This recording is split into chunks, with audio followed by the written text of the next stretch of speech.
Welcome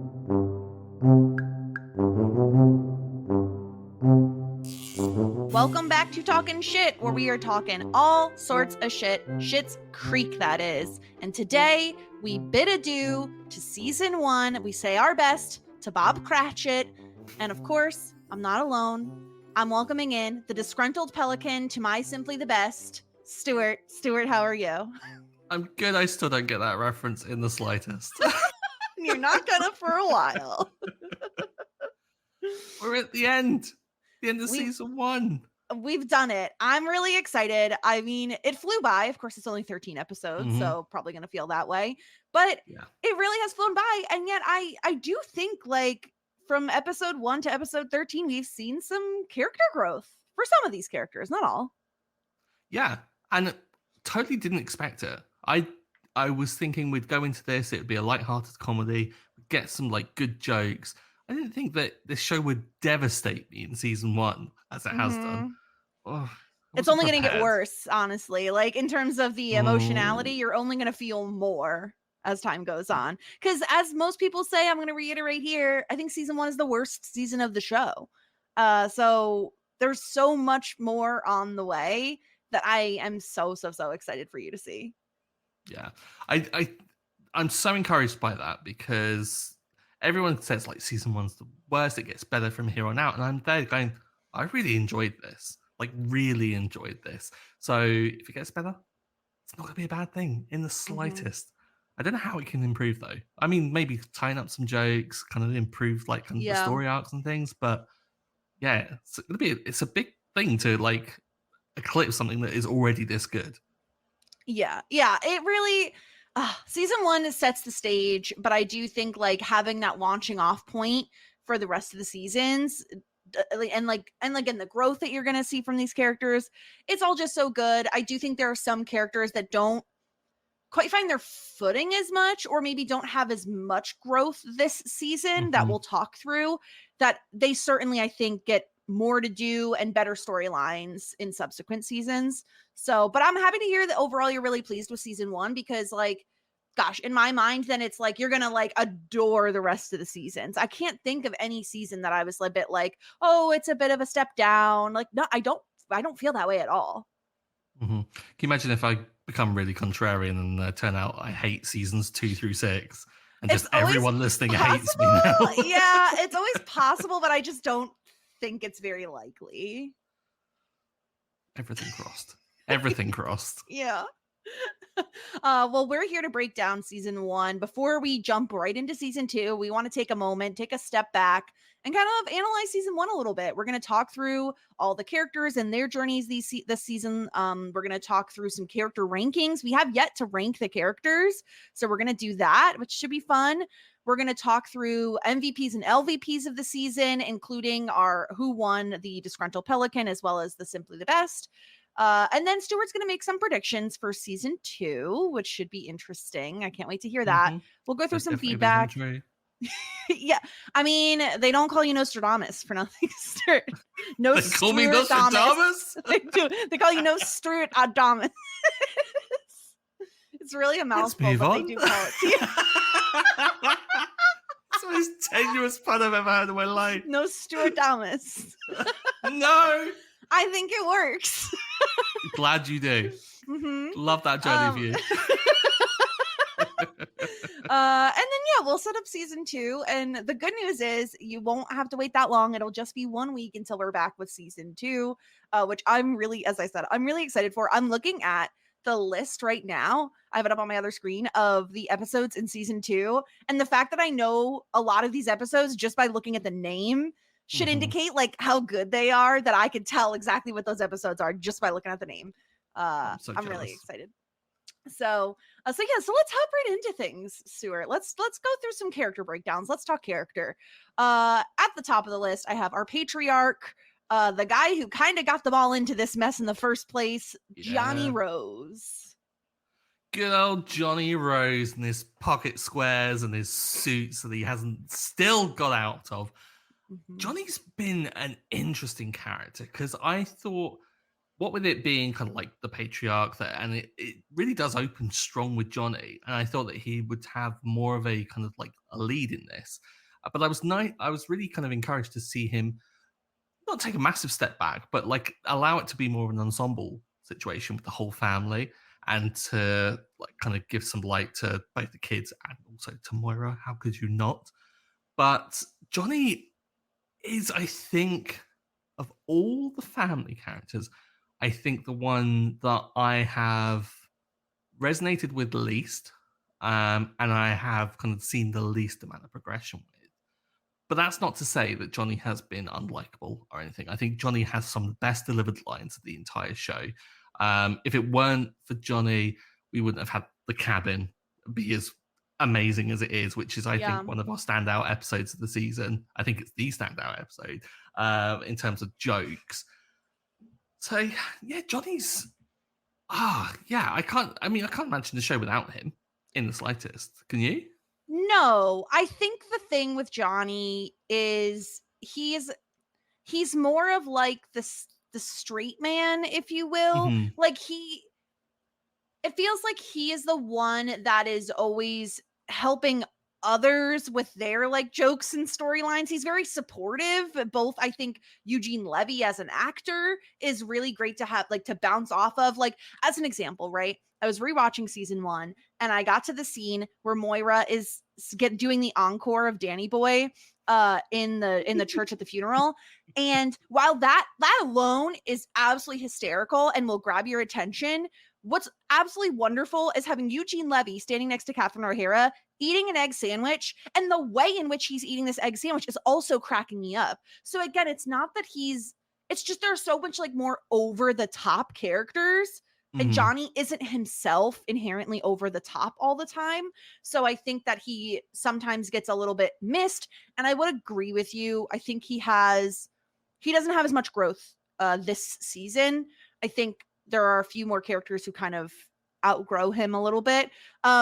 That's not to say I don't like him. I think inherently Eugene Levy is like a likable guy, so Yeah. you're gonna like him, and it's very obvious that he cares about his family and their well-being, right? Like it's funny watching him attempt to parent his adult children when it seems like they've kind of been on their own for a while doing whatever they want, like when he goes to pick up the cake for Moira's surprise party and Alexis wants to like steal the candles and he's like so flabbergasted that she would steal things.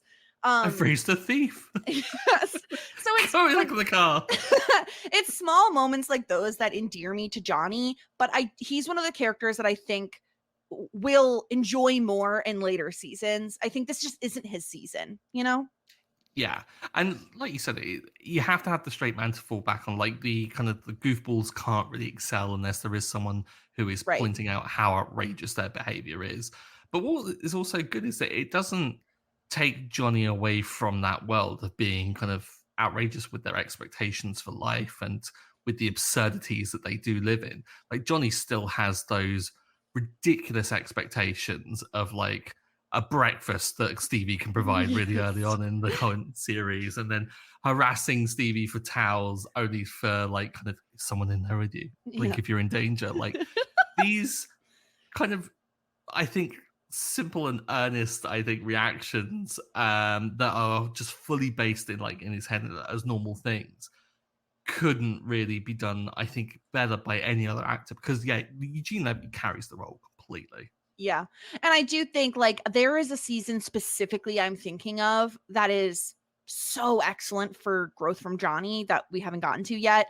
Thing. That I just think like we're just starting things out with Johnny. And this season for him is so wrapped up in getting out of Schitt's Creek, right? Like it is Mhm. so contingent on like money, money, money, money, money. And I need to get money and I need to get out of here. And that's pretty much what he's focused on. Unlike, I would say, his wife Moira, who we see her get an acting job, right? Like we see her get work. Like she has a little bit more progression in that way. And I think the thing that we've probably talked about most when it comes to Moira, beyond the absurdity and all of that, is her relationship with Jocelyn and how much I think that has helped Moira in a way that she didn't even realize this season, you know? Yeah, because Johnny had a s- didn't well, I say had a friend, had a friendship kind of blooming a little bit with Roland, but nothing in the realm that Moira has with Jocelyn. Right.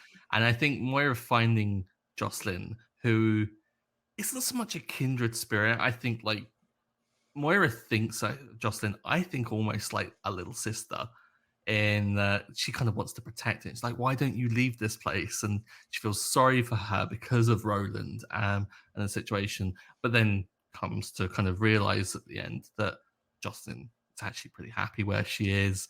She doesn't need to be kind of Yeah.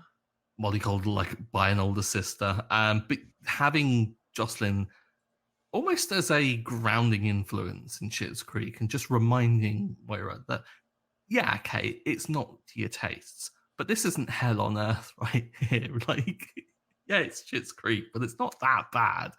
Has been really good, and Jocelyn has just been a delight.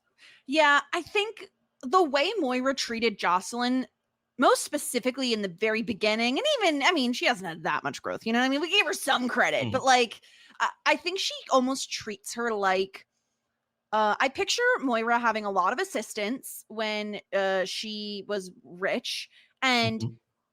treating those assistants kind of like family, but they're also still her employees. I feel like almost like a Succession, right? Like a Kendall and Jess sort of vibe where it's Oh like, my "Oh, gosh. honey, let me like take you under my wing," but also Mhm. like, "Go get me a coffee." Like it feels like a very Yeah, similar vibe. And it's like, "Oh, let me save you." And it's like Jocelyn doesn't need saving. Like she doesn't want to be saved. She likes her life. She likes being married to Roland. She likes all of these things. She likes the small town atmosphere.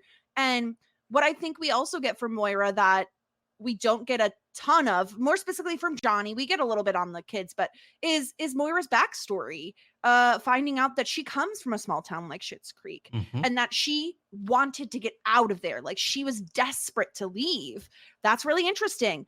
Finding out she has a sister, meeting her sister, right? Those are things that we're not really getting from Johnny that I think kind of round out Moira as a character beyond the fact, Stuart, that she is probably, I think she probably would rank the highest on out of all the roses and being the most absurd and just over the top character. David's up there too, but Moira Yeah, is just such a unique, interesting character that it's hard for her to not grab all the attention in any scene that she's in. yeah. And for all of her absurdities, she's still not ridiculous to a point where it's too much. Like she is still caring. She loves her kids clearly. Maybe not in the details, like forgetting names and not knowing the kind of like finer aspects of things, but knowing Mhm. them on a level that Johnny doesn't. Johnny is a stickler maybe for those details, whereas, well, maybe not. But she is more of a kind of like, no, I understand them. I know what's going to make them tick, which kind of makes you think that in a lesser show, she would have been a complete trope. I think that she would have been a drunken mess of a former actress that would have been almost borderline kind of abusive towards the kids in terms of how she talks to them. Whereas Mhm. this character is, for lack of a better way of saying it, a washed up actress who does have aspects of like her family that she clearly loves. And I think that's so good in making her well rounded. So that when she does have these obscene moments where she's like bawling to Johnny when he reveals that they can get out of town, or he bawling at the beginning when they're taking away the wigs and packing them up and they don't like to be packed together, makes those moments even funnier. And to see her go to this place, not like it, but just get on with it because she kind of is a bit familiar with it because of her backstory. I thought was really good. And it lends itself into why she was the one to get the Ali Vu commercial, why she was the one that actually went forward and did it rather than just point blank refusing, thinking perhaps I'm too good for this. Moira's been a delight. She's such a great character. Yeah, she's one of the characters that I think is what you can point to on the show to get people into it. It's like, let me show you this 1 minute clip of Catherine O'Hara being a complete maniac, you know? Like it's she's just so outlandish. But I agree with you. She's like grounded in a little bit of realism in that she understands her children. I feel like primarily because they are very similar to her and Johnny. Like they are Mhm. her children genetically. Like they are very much a piece of their parents. And so I think she understands them in a way that Johnny just kind of doesn't. Being that both of them were fairly absentee parents, I think we can safely say. You know, those kids were raised by nannies. Not exactly. I think Moira and Johnny were a little preoccupied with their own careers at the time. So Yeah. yeah, I think I'm really excited to get more from Moira. She has a lot of really fun storylines on the horizon that I can't wait to talk about. But a stellar season one for Catherine O'Hara as Moira Rose. I think I know, you know, there's a lot of talk behind the scenes. I think you already knew this, Stuart. You probably talked about it at some point on the podcast that Catherine O'Hara wasn't like always a lock for the show. Eugene Really? Levy had to like convince her to do it. She really wasn't that interested. She really didn't want to be like tied down to a scripted television show, especially Mhm. because, you know, there's a pilot and you don't know if it's going to get picked up. There's a lot of like unknowns. Um, but of course, she had the prior relationship with Eugene Levy and he kind of convinced her. And gosh, can you imagine the show without Catherine O'Hara? Like you just can't picture anyone else as Moira Rose. They're just No. like so connected to each other, inextricably linked. So I love Moira Rose. I love Catherine O'Hara as Moira Rose. She's just iconic. And for as ridiculous as she is, Catherine O'Hara really manages to also make her very endearing, which Mhm. feels very difficult to do. But she did it. She nailed it. Yeah. Like, if she was going on about kind of the wants and needs of someone that's clearly spoiled in their lifestyle, it would be so unbearable because, like, how much of that can you really put up with? Of, like, rich people moaning about stuff? Like, come on. Yeah. But somehow I always I'm always in her corner for things, no matter how insane that she is being. Like when she's kind of like coming up against like David and Alexis, I'm like, don't talk to your mother like that. Yeah. Even though Yeah. she might have been a bit of an absentee parent, um, it speaks volumes to Catherine O'Hara and the power that she brings to this. I Mhm. can't imagine anyone else doing it. That's It's wild that impossible. she wasn't a lock for it. Like, I It don't was think like the show would be Eugene what Levy it is. wanted her for it, like, really, really wanted her and, like, convinced her to do it. Mhm. I don't know, like, what they would have done. I think he kind of I think they wrote the role with her in mind, and so Yeah. I feel like it would have been very difficult to have anybody else in that spot. Gosh, I'd love to know But who was in contention if not. I don't know, I'll try to look it Yeah. up at some point during the podcast, but, let's move on to David. Speaking of writers, Dan Levy playing David Mhm. Rose. Um, he like David is similar to Moira, I think, is like such a unique and interesting character that we really don't see a ton. And I think a lot of his season is really revolves around his relationship with Stevie. What starts out as a friendship becomes a little more complicated. We end the season with like David realizing he's no longer comfortable being alone and that even when he was with his quote unquote prior friends, Mhm. he still was alone. They didn't care enough about him to ever check up on him after he left the city. And so I think this is like I think of all of the characters this season of the roses at the very least, he's shown the most growth in that he wants something different for himself now.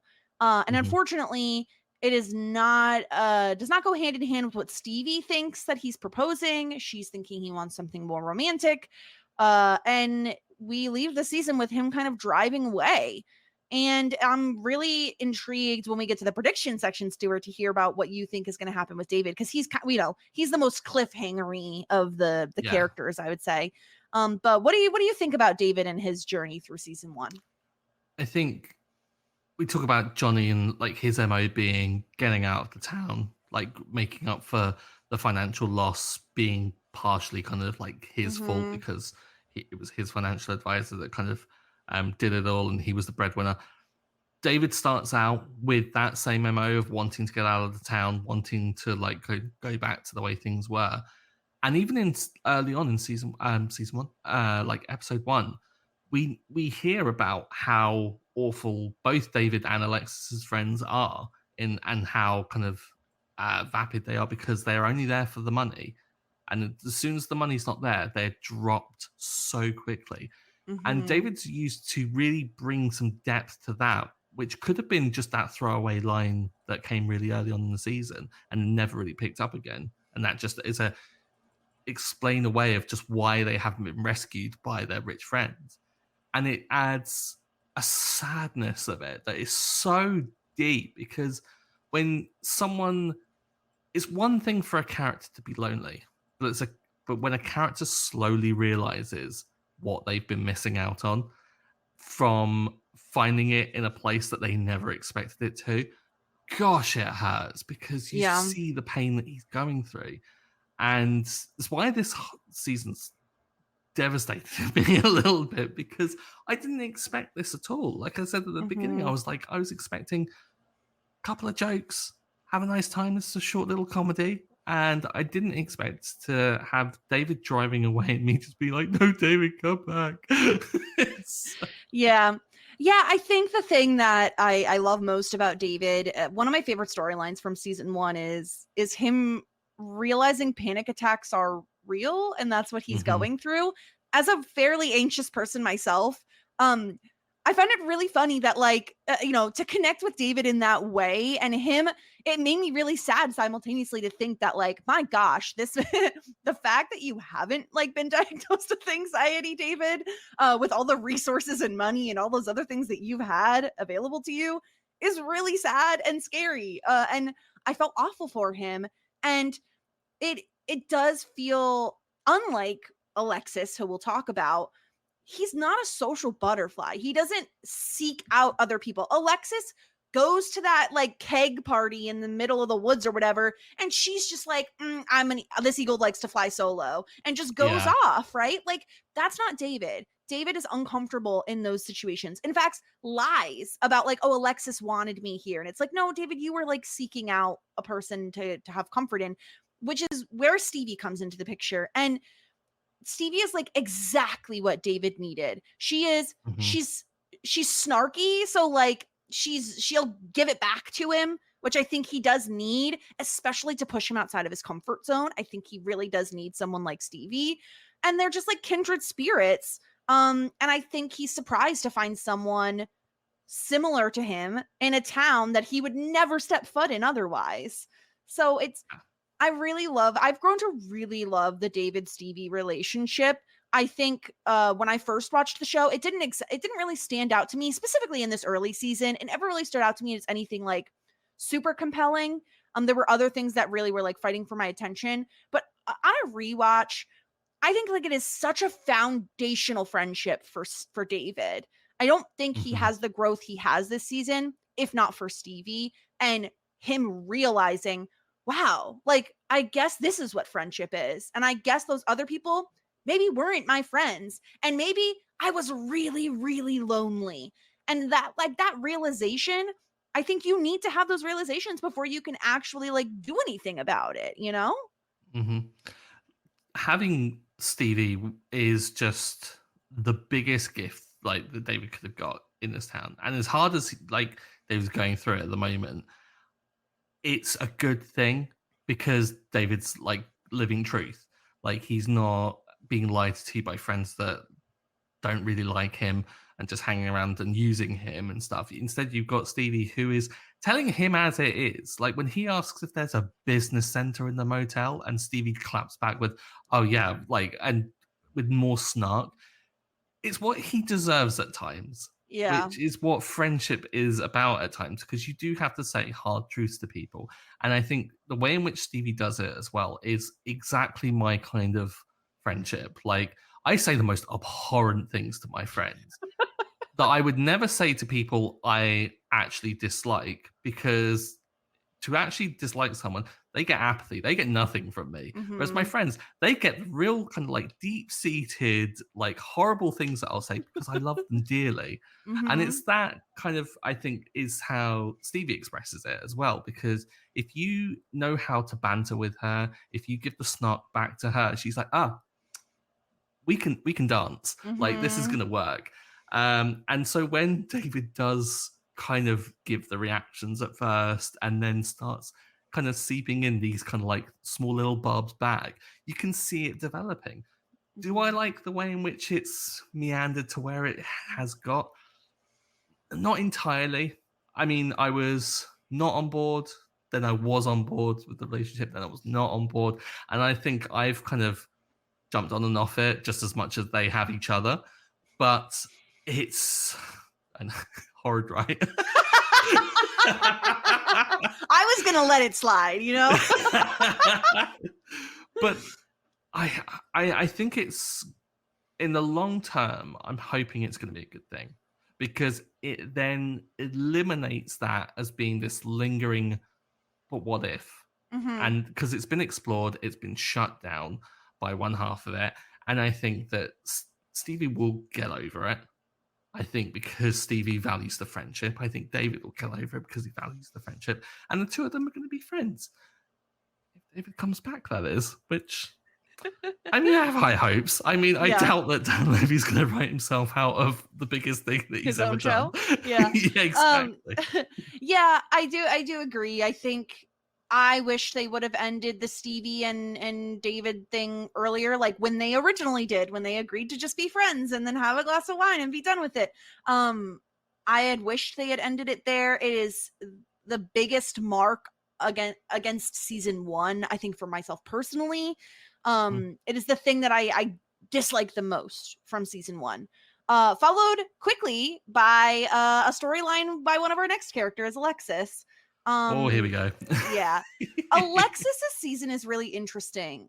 And I think it's almost like a bell curve in a way. Mhm. Because she's very selfish, self-interested, like only she even says herself, like she wants to surround herself by people that like give her compliments. She you know, there's this thing with Mutt, but he's with Twyla. He's not going to make a move. Whatever. She meets Ted.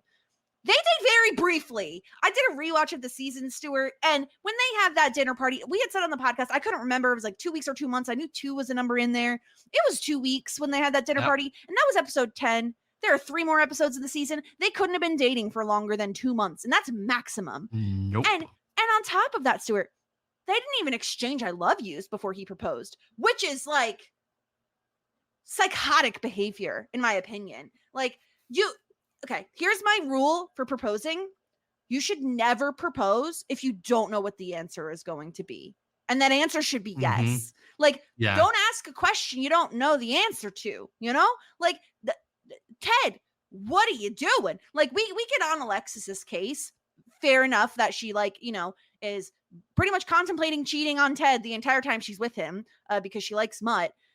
However, Ted, I feel like, as much as I love him, it really feels a little familiar to me, at least in a prior relationship I had, where it's like the more you could feel the person wandering away from you, like their eyes on something else, the Mhm. tighter of a grip he is trying to get Oh, on yeah. Alexis. And she's just too slippery. And Yeah. that's how it feels. And so while Alexis, I would say like Alexis peaked in terms of like growth arc, Stuart, when she's telling Twyla, hey, maybe have a conversation with Mutt before you do the whole song thing. Yeah. Like, in that moment, you think, "Oh gosh, okay, Alexis actually really does care about these people, not just her own situation. She cares about these people because she's being incredibly kind to Twyla and Mutt in that situation because she's Mm-hmm. respecting his kind of privacy and, like, confidence because he has come to her about it, and she's respecting Twyla and her feelings and making sure that she doesn't get hurt. But then what does she do by the end of the season? Cheats on Ted with Yeah. Mutt. And Yeah. we knew it was coming. Like, this has been signposted since like episode like whatever when they first met. So it's not surprising. It's just disappointing. No, it is. It is. We knew it was coming, but it still sucks. And I Mm, think specifically it sucks because Ted is like such an endearing character that it's like, gosh, you could do it to a crappy guy, but to do it to Ted, and specifically to do it to Ted with Mutt, who we all know my feelings on Mutt at this point. He's yeah, so boring.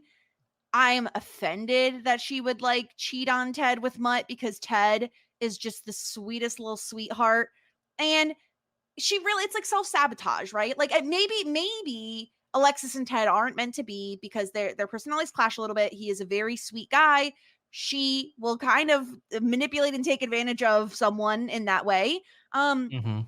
but like I Alexis, just break up with Ted. We know you've broken up with people in the past. This isn't your first rodeo. Like, yeah, maybe it's the longest relationship you've ever had that wasn't under duress. But I just Alexis's storylines are so interesting. The biggest gripe I have is just it's so much of the will they won't they with Mutt and Alexis.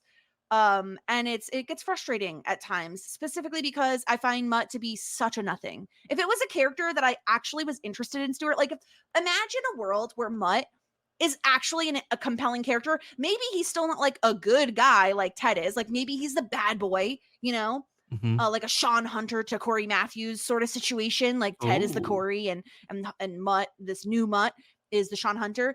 Maybe we're rooting for her in that case to like get with Mutt. But in this case, it's like Mutt sucks. Like I don't want anyone to be with Mutt. I don't want Twyla to be with Mutt, and I don't want her to be with Mutt. Yeah, he really doesn't help himself, and I think it's an interesting that you say like it's been a will they won't they, because I think of it more as a will she won't she, because I don't Mm, think that Mutt really has much of a say in this whole scenario because it's yeah. all been Alexis led, and it's all been I think in purpose for her long term growth because eventually I imagine that she will. I mean, even by the end of this season, she reveals to Johnny Moira what's happened, and she seems to be regretful. Uh, but then it's only because she has to stay in the town and like the her own consequences. Like she Hmm. has to deal with this now, and it's gonna get awkward.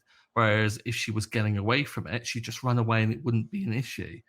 So there's a lot of work to be done with Alexis. But Yeah. interesting though that community service is done. Well Like done. because I'm not sure if hers is fully done, but Mutt certainly is, and she knows it now. So if Mutt does it loads more, then that's going Yeah, to be weird. it seems based on what Ronnie had said to her, like, oh, good job, princess. It seems like she's probably done. It just the timing just kind of worked Mm, out nicely where they're leaving yeah, town and she's also done. Um, yeah, I mean, I I'll think miss it. yeah, she does. I mean, she does do good things, and we see her, care about people other than herself at times, right? She's very supportive of David when him and Stevie sleep together. Like, uh, Hmm. she does care about other people. It's just she cares about herself first. And I think she was taught that way. You know what I mean? Like she's a product of her environment. That was what she was taught to do is Hmm. be self-interested. She was a child actress, let's not forget. So For a brief period. for a little time, yeah. So yeah, that's Alexis. Those are our roses, our four main characters. We're gonna do a character ranking. Now, we're not include I waffled on how to do this, okay? There's a lot of characters in Schitt's Creek. We're going to flesh out some side characters a lot more in future seasons. But for now, to keep it a little easier and straightforward, the characters that we're ranking are the four roses, so Johnny, Moira, David, Alexis, and then the biggest side characters, so Stevie, Roland, Jocelyn, Mutt, and Ted. It felt like the easiest way to do it. I love Bob. We all know I love Bob and his little Bob jog, but he won't be included this season in the rankings. Maybe next season. Maybe next season Bob gets promoted, but not this season. Here's hoping. I want to see more Bob and I want to see more Ronnie in the next season. So if they're not in this Yeah, list Ronnie's next great. season recap, I'm going to be livid. Yeah, well, we'll have to wait and see. Stuart, do you want to go first or would you like me to go first with my rankings? So what are we doing? Are we going top to bottom? Do we want to know I who's like been the doing bottom best? to top because I think it's more exciting. Perfect. I Yeah. think this will make this a lot easier.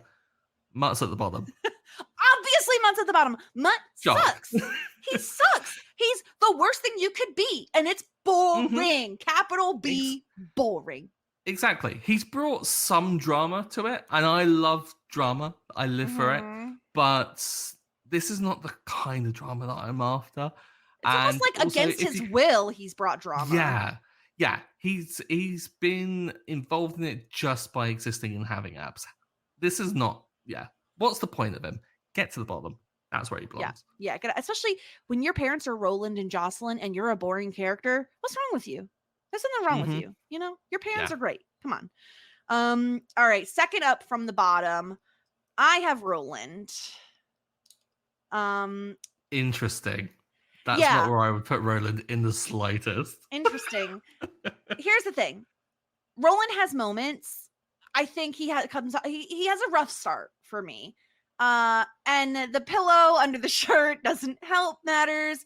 He's like really gross. Like he's like sticking his hands in like a cheese fountain, like nasty. Like he's just gross. And like he becomes nice and endearing later on. And like you can feel that there's some sort of like budding friendship between him and Johnny, but it's just not there yet. And against all these other characters, I couldn't justify putting him higher. So I have Roland second from the bottom. Interesting. Because I would have put Ted lower than Roland. Wow. Yeah. Ted gave Alexis a book telling her how to change herself, which I was like, no. She is unmoldable. Don't even try it. But also, how dare you? Mm-hmm. And also, let the dogs watch them in bed. Stop it. No. That's abhorrent behavior. Get out. Yeah, it's pretty bad. It's pretty bad. That's fair. That's really bad. That is really bad. He also proposes after like, a few weeks, which isn't great. Isn't great. Yeah. Yeah, that's you make me reconsider. Now I have to move stuff around. Hold on. This is I forgot about the book that he bought her. Spoiler alert, Ted is in the season next season. So like I also have trouble I've seen this show so many times. I have trouble like separating in my brain like, okay, this is, this season, this season's Ted. Okay, so yeah. So third up from the bottom, that's where I'm gonna have Ted. I'm gonna have him there. Okay, so we're not too far off then. No, he's really sweet. Like I think the things that I do adore about Ted are that he, he's a vet, he cares about animals. Obviously, that is always going to get me on someone's side.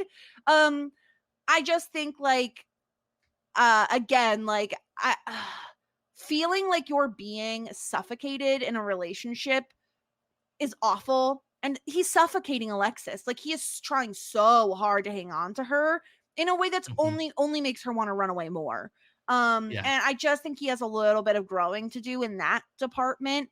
I think he's not like problematic, but I think that it's not, while we like get on Alexis's case a lot for like the stuff that she does, I don't always blame her because of the way Ted is.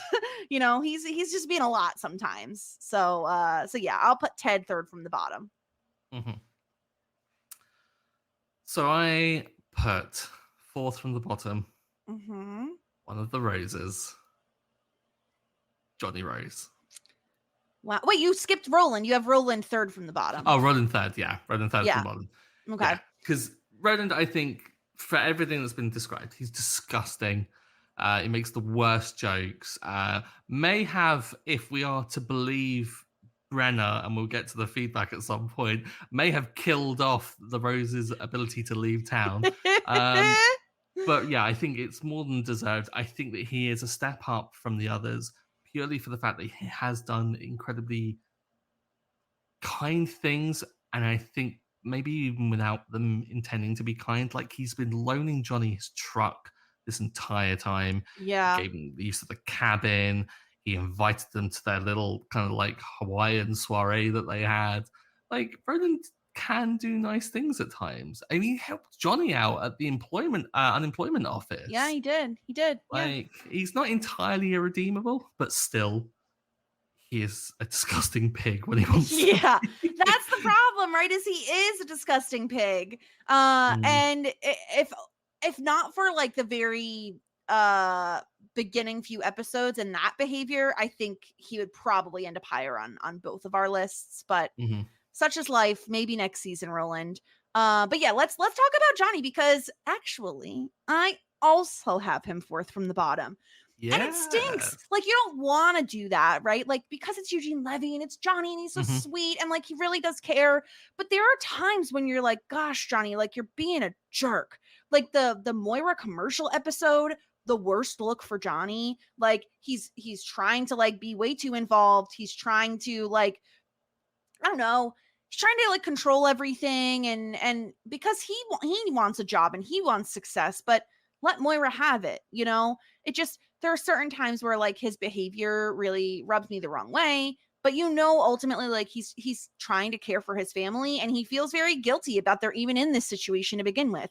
And on top of that, I mean, Eugene Levy is so funny. So like so funny. One move of that eyebrow and I'm cracking up, you know? It's just That eyebrow. that one What's eyebrow. That's the right one specifically. When it moves, I'm dead. But you know, he runs into him running into the in the finale, him running into the Yeah. motel and just, you know, out of breath. Like, it's just that and the I think my favorite cold open is in large part due to Johnny, the one where he's expecting the phone call from her Birdlinger and Oh the gosh. the phone keeps bouncing to the different rooms and he's the only competent one. Again, like it's not always easy being the straight man in a show. So I love Johnny, but I think Did you just describe Johnny as being competent in that open? yes, yes, because he's the one who's like, oh, send it. No, Moira says, oh, send it to the kids' room. And he's like, Alexis, pick up the phone. And then she picks it up and is like, oh, my dad's in the other room. Hang up. And he's like, what the hell? Like, he's Why doesn't he trying. just go to the other room? Why does he get it Wasn't it transferred? He knows his locked? I think phone's it was locked, busted. wasn't it? Yeah. I Johnny That was a in low fact that bar for whole scene competency. gives me massive anxiety because Yeah. it's giving me like transferring work calls in the office and that you just hear it ringing around and you just know someone else on the other end of this going, what's going on kind of thing. I Yeah. can't deal with that at all. But yeah, Johnny is yeah, completely necessary to make all of the other characters sing. His reactions make everything that they do 10 times funnier, but then he can be a real jackass sometimes. Yeah, he can. So yeah. He can. All right. What Fifth you got from the next? bottom. Are you ready for my probably? I don't know. I don't know if it's my most controversial take or my most controversial like ranking. Um, I I don't even want to look at you when I say this. I really need to look away. I have Stevie here. Get out. I do. I do. No. I know. I'm sorry. I love Stevie. Listen, I love all these people, so like it really is like a game of inches at times. I love Stevie. I don't love the Stevie and David storyline, and I really don't like the Stevie stuff at the end of the season. Like I thought she was like it feels like polar opposite versions of Stevie. And yes, this is sometimes how real life works where like you have feelings one minute and then you don't the next and all of that, right? All that can Mhm. be true. But like I loved the version of Stevie when they leave Ted's dinner party, Ted and Alexis's dinner party and she's like, "Oh, I was totally faking all of that." Like, duh. Yeah. I love that version of Stevie.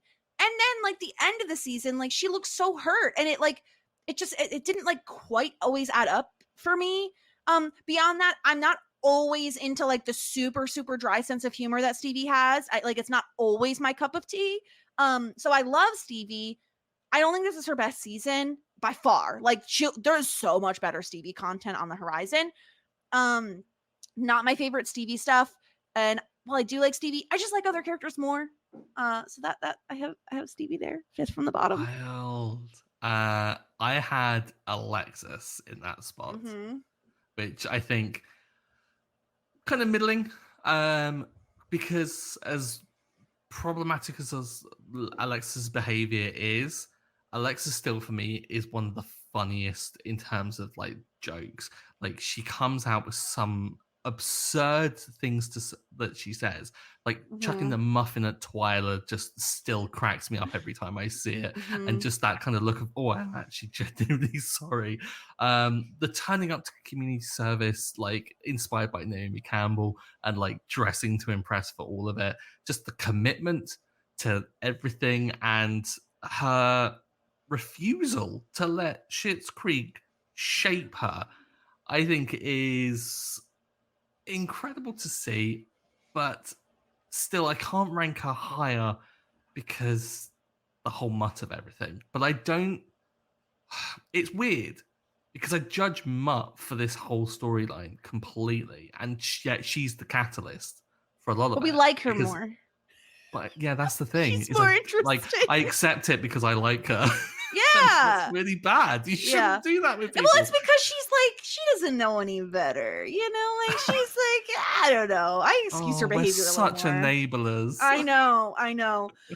It's funny you have her there because I actually have her next on my list. Ah, okay. For similar reasons. The mutt stuff doesn't sit well with me most of the time. But I can't help but love her. I just find her very endearing, you know? Like she says the craziest stuff and she's been through what she's been through is frankly phenomenal and she's Mhm. survived all of it. And then on top of that, treats it like it's nothing. Like, oh yeah, it was Yeah, a she's so casual Saturday. nonchalant about that. Yeah, when I was Yeah. like trapped in the trunk of a Saudi prince, like casual Tuesday. Yeah, it's wild. Like I love Alexis though. And I think like I really I also think I'm bumping her a little bit up as well due to the relationship with Twyla. I really love the stuff she has with Twyla. I think like it's really cute. Like even when they have the dinner party and Twyla comes in and she's like, "Aren't you a little Georgia peach?" Like it's just really cute, you Yeah. know? Like Alexis gives out compliments like all the time, which I really like about her. So that's where she's gonna land for me. Oh no, you just talking about like some of the stuff that she's done. It's just come to mind. She did ruin games night, which makes me want to like take her down a peg.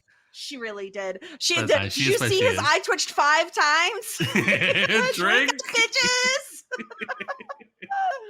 Yeah, she did ruin games night a lot.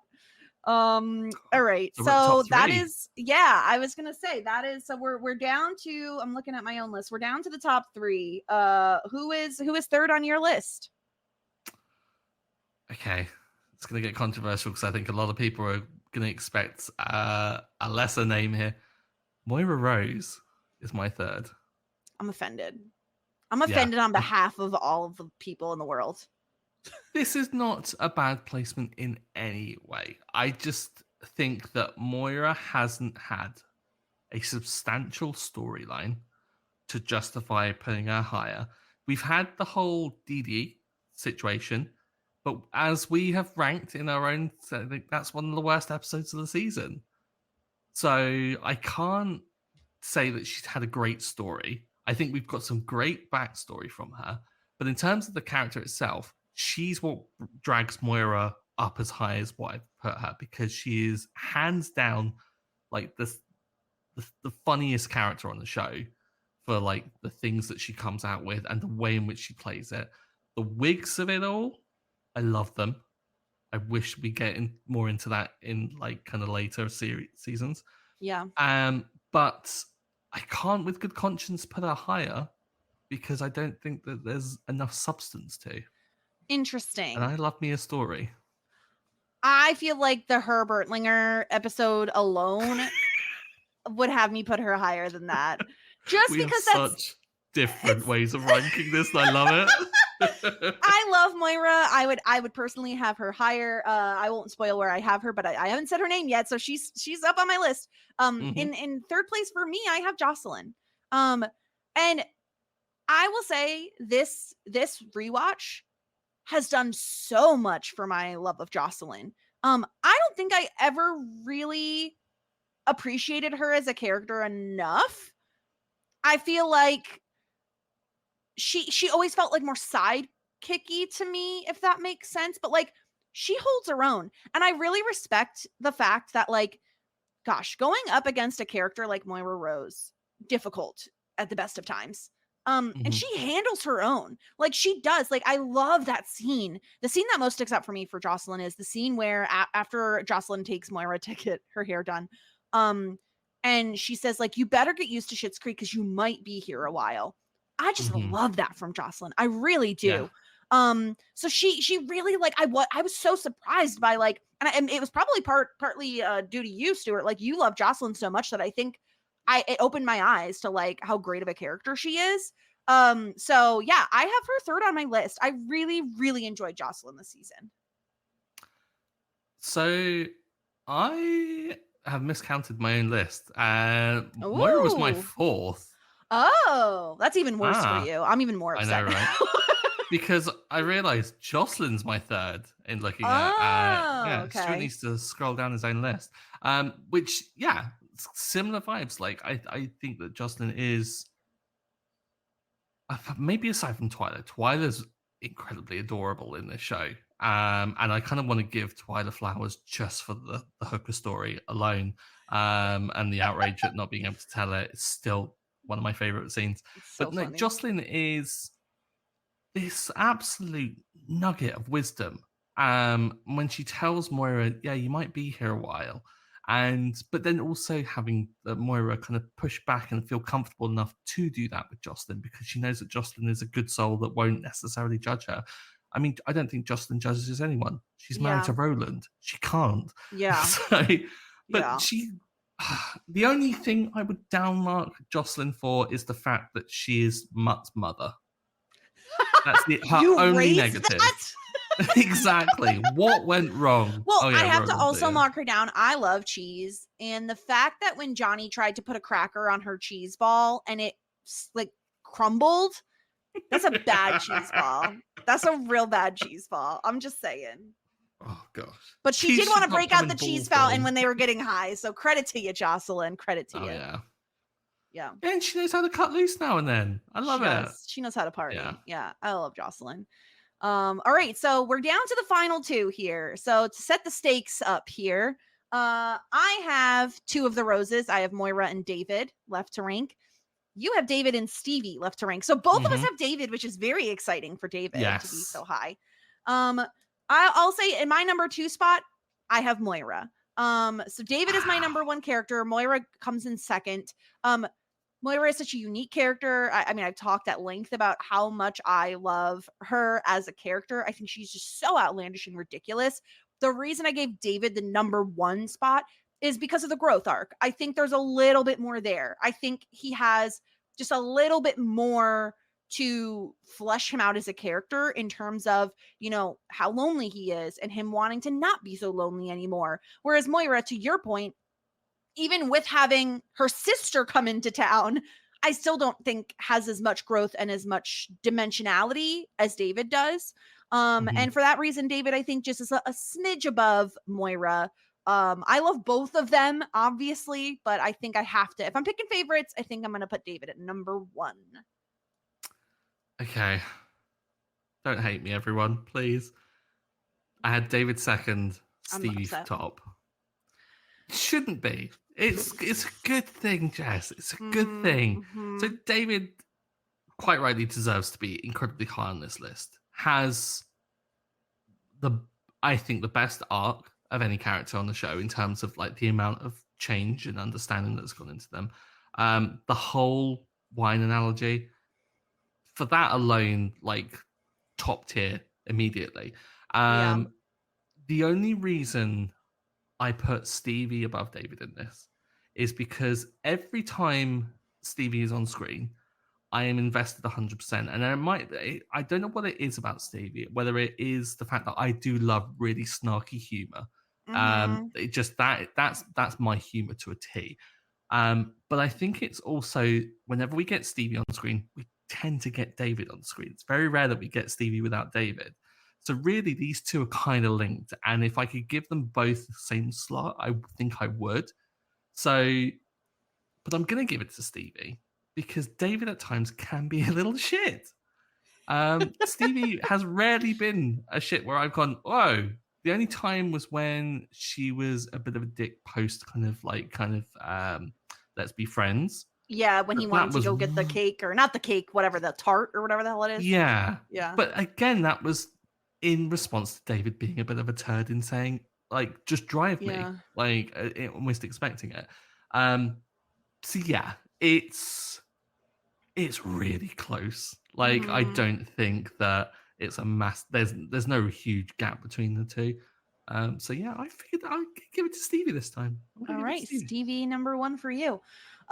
Similarly, let's talk through our simply the best and disgruntled pelican. Um, do you want to award anyone an MVP? And this can be for like any reason at all. For example, I'm gonna give an MVP point not to my favorite character who was David.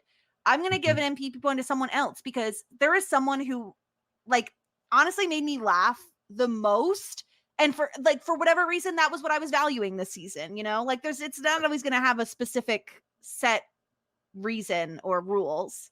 You can't just It's give it to Bob for the jog. it's not Bob for the jog. He just loves the Bob jog. Maybe in the future he'll get one. No, I'm giving it to Moira. She made me laugh so hard.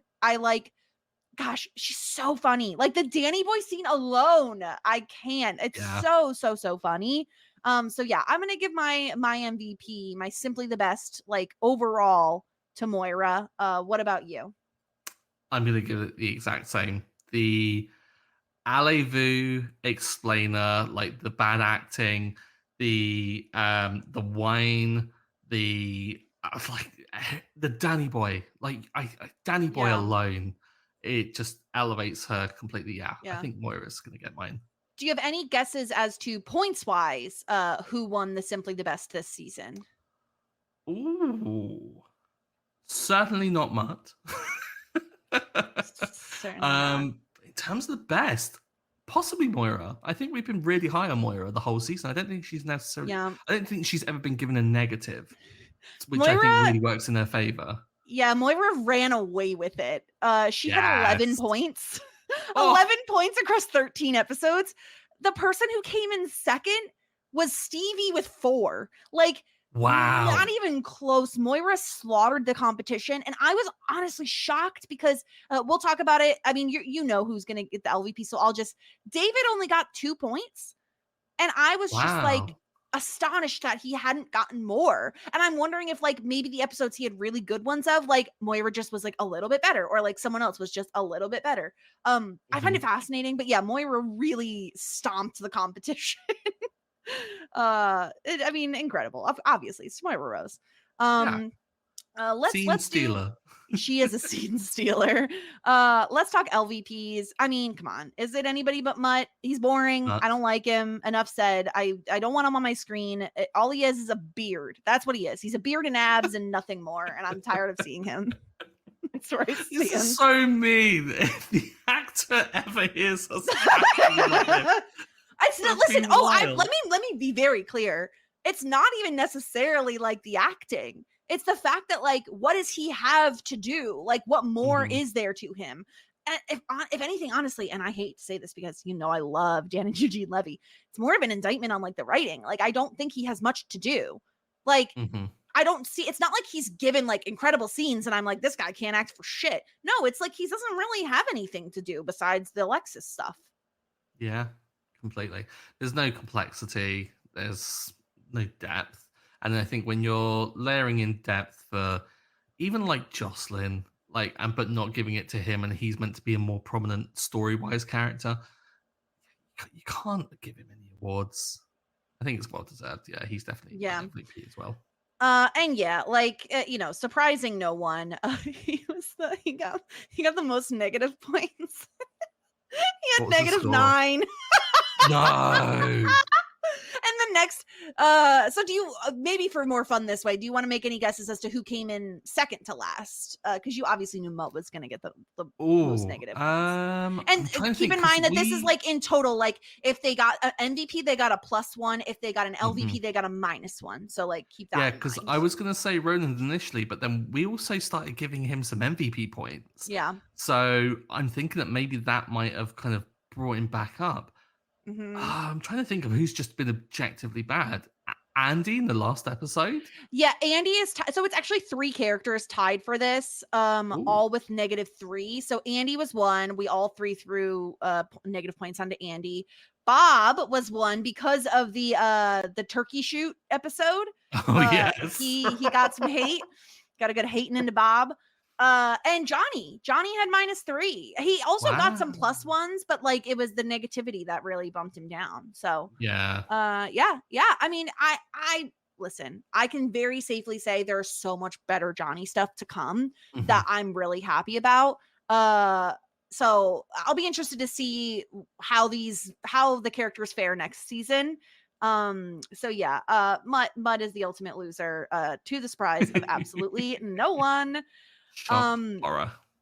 let's talk about a few things we missed, Stuart. We had a faux pas in the finale where Alexis's middle name was revealed.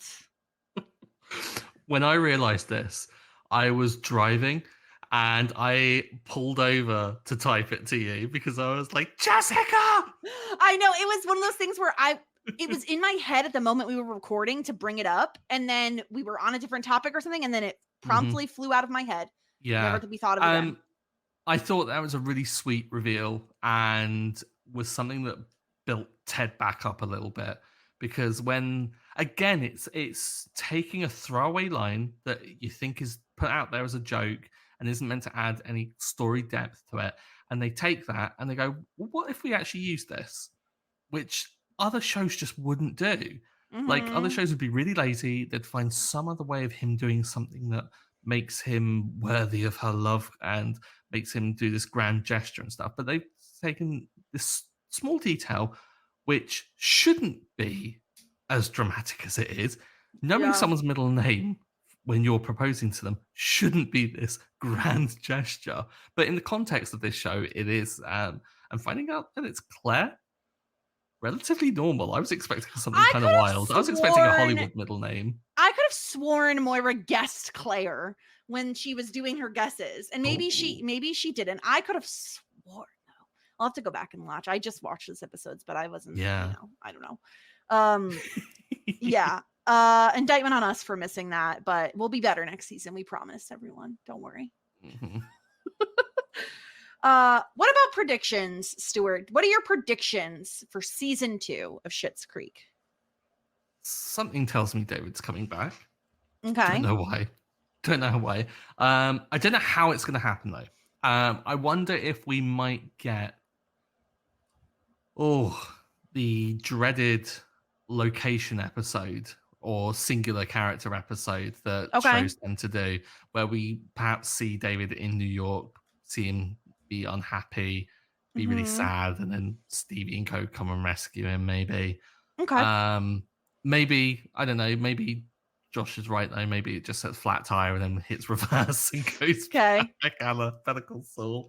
Um, but yeah, in terms of beyond the kind of an initial thing of bringing the group back together, one of them's got to get a job, right? They gotta get like they need who's money who's getting a so job? bad. Who would get a job? I mean, Alexis isn't doing community service now. Mhm. Maybe she might get involved in things. I mean, she kind of did a number on Mutt, seemed to have impressed Ronnie. Maybe kind of there could be something there. Okay. Maybe Moira could get some more acting work. Fingers, everything crossed for that. If I can get more Moira Yeah. acting some more, Herb Erdlinger. yeah. And maybe Johnny will do some business stuff. Maybe Johnny Okay. will set up some sort of because I mean their only hangout place seems to be Cafe Tropical, so Mhm. maybe there's somewhere else in town that needs to do a tuna melt that they can go to for socializing. Maybe there's somewhere else they Okay. can go. Yeah, I, in terms of big stories though, I hope we're over the Stevie and David stuff. I hope that that just recovers and we can get good friendship and have good moments out from them. Okay. But they've got to resolve the Ted Alexis Mutt Yeah, thing. how is that gonna resolve? Oh, it's gonna. I mean, Mutt's gonna expect something. Surely he's gonna expect that this was the kickoff to their new relationship, and they can go public and dance off into the distance happily and merrily, while Mhm. Ted is just there shoved into a locker. But Ted's gonna find out. Gotta find out. So I think that's gonna be dangled over us for maybe a few episodes at least of just will Ted find out? What is Alexis going to do to try and hide it, maybe, and get some comedy Yeah. out of it a little bit? Seems a bit mean, but I can see that probably being the case. As for how it resolves, no idea. I hope there's a huge argument though. Okay. Yeah, this is really fun. I can't make any predictions. I know everything. Thus I will say nothing. But just know that I love season 2, and I'm just like I'm so thrilled to get into it next week. But before we do, we have to hear from our listeners, our dear listeners, on what they Yes. had to say about season 1. Brenna Brenna had a conspiracy theory about the finale, where she was certain that the Schitts poisoned Andy to prevent him from buying the town. And I love this theory. I'm so here for it. Like, I think when I read it, I was like, I need this to be real. It's so ridiculous, but it's Schitt's Creek, so anything is possible. But I just love this idea of like recutting the entire season to be a horror film and it to be this Yeah. kind of like creepy thing, and like Roland and Justin being like, "You can't leave." Like, Yeah. no. Oh my god. Yeah. Yeah. Suddenly the mood changes. The vibe is off. Brenna also said, so she's watching for the first time. She says, the show got off to a bit of a bumpy start, but by the end, I'm pretty invested in this family and their shenanigans. When it was firing on all cylinders, I was loving it. I'm hoping for season 2, we lose Roland's pillow belly and get to enjoy more of the townsfolk interacting with them. I think I'm most excited to see what David is doing. Eyes emoji. I'm least excited to see Mutt and Alexis together. I'm hoping with season 2, they really get into the bits and bobs that made season 1 shine in certain areas. I still stand by that the Schitts killed that guy that was going to buy the town. I love it so much. I love it so much. Yeah, I mean, I agree. Like, I think it's the small moments where the show like really shines when the characters get to be characters. So a lot of fun stuff to come, without spoiling anything. And Trish also wrote in, and she says, I remember struggling to watch it the first time and just waiting for something interesting to happen. The second viewing, I did like it more, but I still felt very uncomfortable to watch sometimes. That's interesting. David is my favorite Rose, and his early friendship with Stevie was a highlight for me. I didn't like the tropey way they ended up together the first time, and I still don't. I think out of the 4, he's the one who's grown the most. We agree. But that might be in large part due to him realizing how unhappy he was. Alexis, I have to be honest, I didn't really like her in this early season. She has very little empathy for people around her and comes across extremely incapable of doing anything for herself. The idea that what she needs is a man to take care of her infuriates me. That's true. I always hate the when her and Mutt are painting and he's like, oh, I think he's perfect for you. He has everything you want in a husband. And she's like, what is that? And he's like, money. And she like just goes, you know. Yeah, it's not great. She said, I do think her and Ted have some cute moments, but she's taking advantage of his sweet nature, and the stuff with Mutt is just yuck, and I hate it. I see the least amount of growth in her. Moira is a wonderful character, and I think is the most fully realized. Despite looking like she's not interested in anyone, she's very good at reading people and understanding them. Very true. Her relationship with Jocelyn, I particularly like. I haven't seen any growth in her, but I feel like no matter the situation, Moira would act exactly the same. Knows herself. Yeah. Johnny, despite a few laughs and moments, he is the least interesting of the Roses in this season. He's not boring in any way, just the characters around him tend to steal the attention. I don't think he exactly grows in this season, but I think he is the one who adapts the most and is trying the hardest to get them in a better situation. Yeah. I think that's like really smart. Yeah. I think it's really well put, Trish, that like other people are just stealing his attention like most of the time. He's being a complimentary kind of player in this whole situation. He's kind of like teeing up their shots and they're hitting home runs. Hopefully he gets a couple next season. Yeah. And of course, we heard from my husband, Will. I've seen season 1 3 times and I still never noticed this pillow belly. And you know what?